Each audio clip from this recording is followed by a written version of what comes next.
bad influences. So what if you've got a partner, family member, friend, someone you work with, and they're hanging around with someone who you know is a bad influence on them? So what I mean is that they could be quite a toxic person, they could be quite possessive, obsessive, negative, nasty, bitchy, complaining, filling that person's head with negativities, the kind of person that lies and manipulates. You get the gist of the kind of character I'm going with. What if you know that someone that you love and care about is spending time with someone like them? What should you do?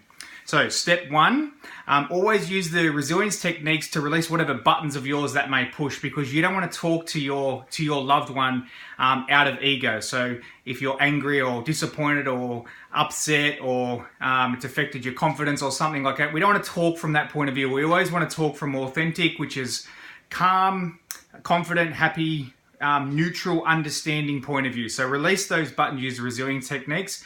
Step two, ask your authentic self what that other person is saying about you. So the authentic self is like a truth serum.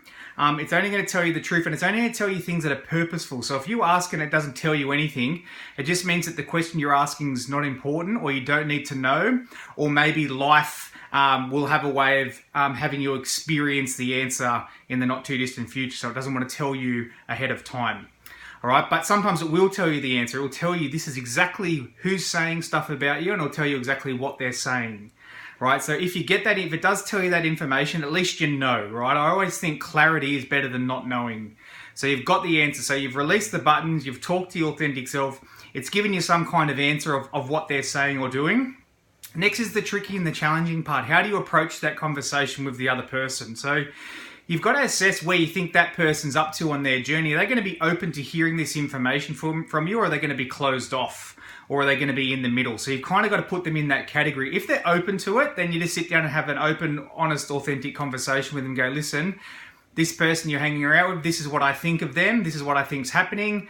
I'm not telling you what to do. I'm just letting you know how I feel, and then you can decide what to do from there. And then hopefully they join the dots up and make the smart decision from there. If they're in the middle, so this is the challenging one, they're in the middle. It means that that person has got lessons to learn from that personality, from the hanging around with those types of people, right? So from my own experience, I've had plenty of experience with narcissistic, toxic, manipulative type people. So I've kind of got a sixth sense of what those people are like. And if someone comes and talks to me about another person, I've already got question marks over that person, because I'm thinking, why are you talking about someone else? Like, generally amongst the people that I hang around with, like, we just don't talk about other people in a negative way behind their backs. If we're going to talk about other people, it's about in a leveled assessment point of view, which is healthy, because it's not anything that we would say is stuff that we would say to their face anyway. Yeah, so just think about how you're going to approach that person, what you're going to say to them, how are they going to take that information, and they may not be ready to hear it. This is the challenging part. They may have lessons to learn. So in that case, what you need to do is distance yourself from the loved one and let them hang around that person, and that's the hard part. Letting them hang around that negative, manipulative, dishonest, toxic type person, and let them learn their lessons, right? Just let them learn. The more you keep interfering, the less they're learning lessons from that person. So you kind of want to remove yourself from that situation, so they're really isolated with that person, because eventually the life lessons will come to the surface, and that's what you want. Ideally, we want our loved one to learn the lesson themselves, right? We can only guide them in the right direction. They've got to learn the lesson themselves. The next concept is that I believe family members plant the seeds, but sometimes it takes a complete stranger to help that seed blossom. So what do I mean by that?